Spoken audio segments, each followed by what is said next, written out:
We're starting off this video right. Hey there, and welcome to the first episode of Death to the Party. I'm Brains, your friendly neighborhood zombie, here to show you the corruption and disappointment that is American politics. Now, before I get started, I want to make my political view here very clear. I'm neutral and agree with points on either side of the aisle, things like the Second Amendment or something on the other side like climate change. We as Americans have lost the ability to have constructive conversations and learn and grow from one another. If we cannot even have conversations, how are we supposed to come to an agreement or meet halfway on anything? But at the end of the day, I'm just a zombie, so don't take what I say too seriously. Okay, now for the $1 million question. Who is at fault for the baby formula shortage? Is it A, Abbott, B, Orange Man Bad Donald Trump, C, Sleepy Joe Biden, or D, all of them? Before we get to that answer, and to see if you win the money or not, let's cover the three players in this game, starting with Abbott, the company that produces between 43% and 47% of all the baby formula consumed in America. Wow, almost sounds like a monopoly of sorts, if not an oligopoly. I wonder who in the government is supposed to keep an eye on those sorts of things. Oh well. Anyways, let's get started. Abbott was founded by a Chicago physician by the name of Wallace Calvin Abbott in 1888 to facilitate formulation of known drugs at the time. During World War I, Abbott's business boomed due to the restriction, or rather the outright ban, of German medicine imports. They also have been in business in India for over 100 years and are the largest supplier of healthcare products in that country. Now, on to more recent events. The Abbott plant in Michigan shut down earlier this year in February due to reports of 4 infants becoming severely ill after consumption of their baby formula. The bacteria blamed is called Chronobacter sakazaki. For some reason, I'm just picturing a samurai germ ready to fight in Edo period Japan. Oh, side note, the bacteria was named by Sakazaki in honor of the Japanese microbiologist Richie Sakazaki when the species was first designated in 1980. This is where things get really spicy. Since the year 2000, there have been 30 penalties with fines totaling to $785,551,952. What are these penalties, you might ask? Well, penalties for things such as false claims, kickbacks, and bribery. Oh, and environmental violations, just like every corporation out there. So it's pretty safe to say this company is doing some super bad stuff and is $15 million shy of $1 billion in fines. Wow. Okay, well, they're still in business, but I mean, almost $1 billion in fines? These guys have to be under the FDA's thumb or some other government agency. One more slip up, and that's it. They gotta be out of there, right? Side note, I can't wait to cover the FDA. Well, I was gonna cover more of this company, but it's pretty obvious they're complete trash and do some pretty shady things. So I'm gonna leave Abbott covered at this point. Now, up next is everybody's favorite boogeyman, the Orange Dictator, the bringer of the end times of America's democracy, and the all time #1 consumer of Big Macs, Donald J. Trump. Now, the main reason former President Trump is getting blamed for this is because of the trade agreement known as the USMCA, or the United States Mexico Canada Agreement. As you can see here, Trump made a horrible decision doing this. Trump bears as much of the blame for the current shortage of baby formula in the US, since his administration's USMCA free trade agreement has made it virtually impossible for our country to import infant formula from Canada. Trump's USMCA trade deal made it virtually impossible for the US to import infant formula from Canada. Thanks to Trump's USMCA, the United States can't import baby formula from Canada. Isn't that great? Everything Trump touches, dot, dot, dot. As you can see, Trump's trade deal is horrible and it's all his fault. But here's what's so funny about all of this. Yes, the agreement was Trump's work, but it passed in both the House and in the Senate. And it wasn't a close victory by one or two votes. It was overwhelmingly in favor.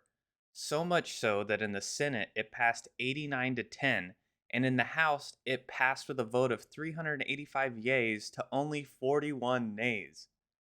So, if at the end of the day Trump is to blame, so is every politician that voted yes on this new agreement, which is almost every politician.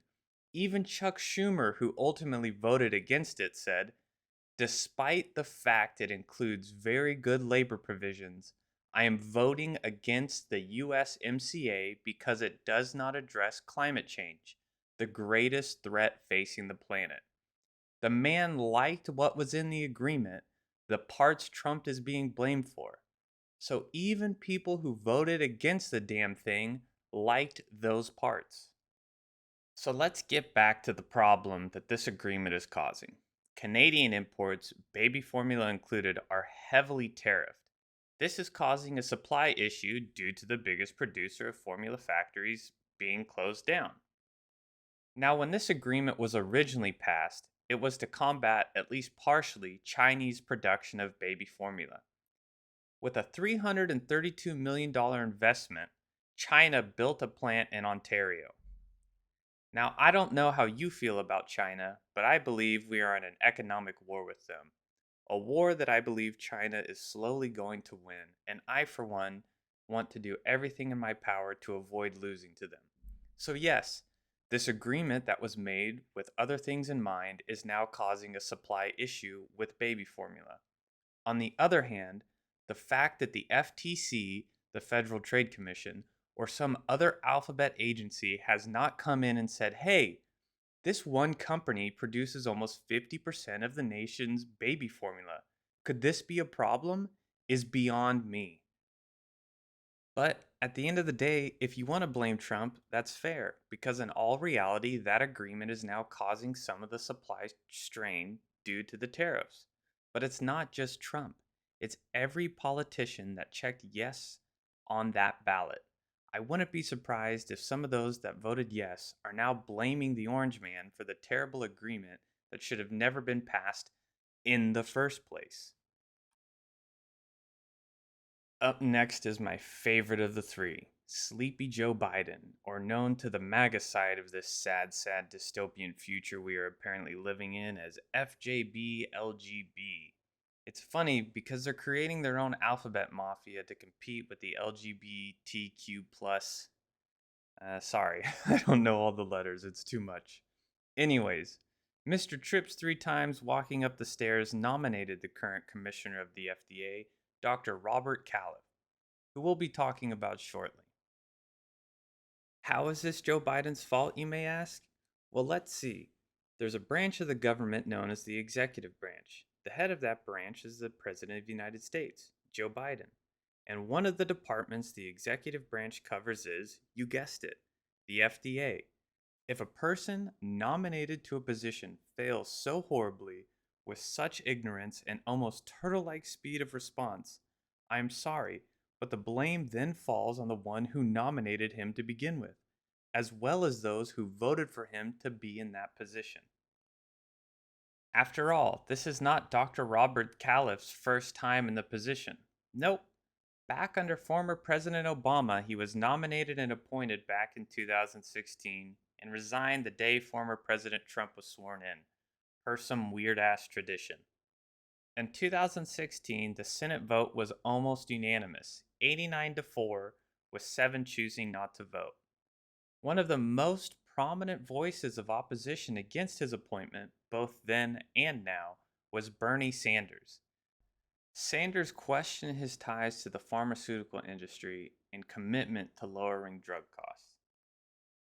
In between holding the position of commissioner of the FDA, Dr. Robert Califf was head of a medical strategy and senior advisor at Alphabet Inc., believe that's Google, as well as serving as a professor of medicine and director of Duke Translational Medicine Institute. And, this is very important, founding director of Duke Clinical Research Institute. Funny thing about that Duke Clinical Research Institute, this is per a Vox article from 2016. In fact, the Duke Clinical Research Institute is the only major institute housed at a university with which the FDA works with, and is presided over studies that have been hugely controversial and favorable to the drug industry. Interesting. The guy finds this institute, the only one that works with the FDA. Oh, and the efficacy of the studies are hugely controversial. Yeah, great. That guy should be in charge of the FDA. Totally. But brains, all this stuff is fine. That could just be someone's opinion. Okay. You got me. Moving on. Remember when I said the Abbott plant was shut down earlier this year in February? Alright, cool. The first complaint and incident of child illness was reported back last year in September. Another quick refresher, Abbott is the company that has paid almost $1 billion in fines, owns production of almost 50% of all the baby formula, and you don't show up at that place immediately after receiving a fucking complaint? This is a prime example of federal government failure and why conservatives constantly vote against more money to the federal government. Because the federal government is incompetent at everything it does. I sure as shit don't want to give them any more money, let alone another 28 million so they can just be wasted because they already aren't doing their jobs. This comes from an article posted by Politico. Serious questions have been raised about the government's handling of the investigation into the Abbott formula plant and the Chronobacter Sakazaki cases. As Politico first reported, FDA was told of the first infant Chronobacter cases in Minnesota on September 20th. The next day, the agency said it contacted Abbott Nutrition because the infant had reportedly consumed formula made by the company. Coincidentally, that very same week in September, FDA conducted a routine inspection of the plant and found it had some sanitation problems, but nothing so serious as to warrant the regulatory action. Short version, they failed. They didn't do their job. You have a company that has paid almost $1 billion in fines and is on the brink of a basic monopoly. You should have people at that plant daily, living there. Someone is there watching this shit company. How have our elected officials been failing us for so long? You know why? Because we bicker over whose fault it is when it's all of theirs, the left and the right. In these politicians lies the blame. It is on their shoulders, it is their burden to carry. They have failed the American people. Recently, the commissioner of the FDA was paraded in front of a committee to answer tough questions and to be held accountable. Psych! He does what every person does and dances around the questions, giving half truths and really answering nothing at all. Out of everything asked, though, this was my favorite. How many more illnesses and deaths were caused due to the FDA's slow response? DeLaRoe asked, adding, why was there no reaction? It makes me question which side the FDA is on. Are they on the side of the Abbott and industry? Spoiler alert, they are. Or are they on the side of the American consumer? In this case, babies and their moms and dads. You can't hide behind an investigation, De La Rue said. We need answers. We need them now. This was Dr. Robert Callous' response. As I've said, you've got the timeline down and you've got the key issues. Callous replied, I know we have an oversight hearing next week and we'll be prepared to go into much more detail at that point. As I've said, we could do better than we did. Infants died. There's a baby formula shortage, and your fucking answer is we could do better than we did?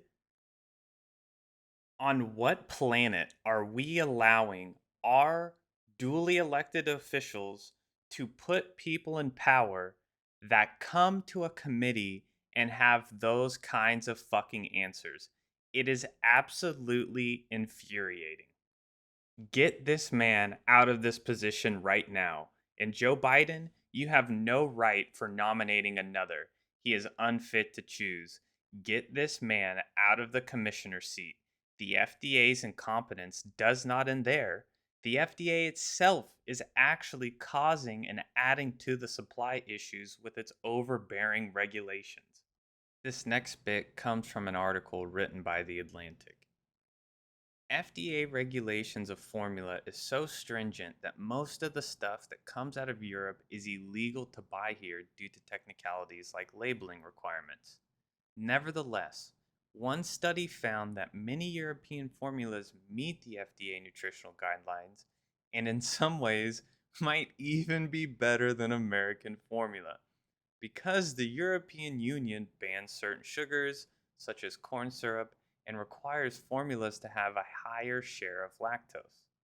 Some parents who don't care about the FDA's imprimatur tried to circumvent regulations by ordering formula from Europe through third party vendors. But guess what? US custom agents have been known to seize shipments at the border. So parents can't even order baby formula, which in some cases might even be better than American formula from Europe because of the FDA's strict regulations. You're shooting yourself in the foot. It's like that meme where that guy's riding on the bicycle and he sticks that stick in the wheel. Oh my fucking god. This is incredible. Last but not least is the bill that the evil Republicans voted against. I can almost see why they're doing it. The FDA failed to address the complaints and incidences, and their own bloated regulations are preventing mothers from buying their own formula from overseas. Also, there were two different baby formula bills. One was to give $28 million to the FDA. You can probably guess my opinion on that if you've been listening. The other bill, which was actually allowing supplies to come from different sources for baby formula, was passed almost unanimously. So that lie that the Republicans voted against increasing the baby formula supply is the real lie. Now, back to that $1 million question. I'm going to go ahead and say that the answer is D. All of them. Well, thanks for watching. If you liked it, please hit the like button and consider subscribing. Also, leave a comment down below. I would love to hear your opinion on this. I hope you have a great rest of your day, and remember, death to the party.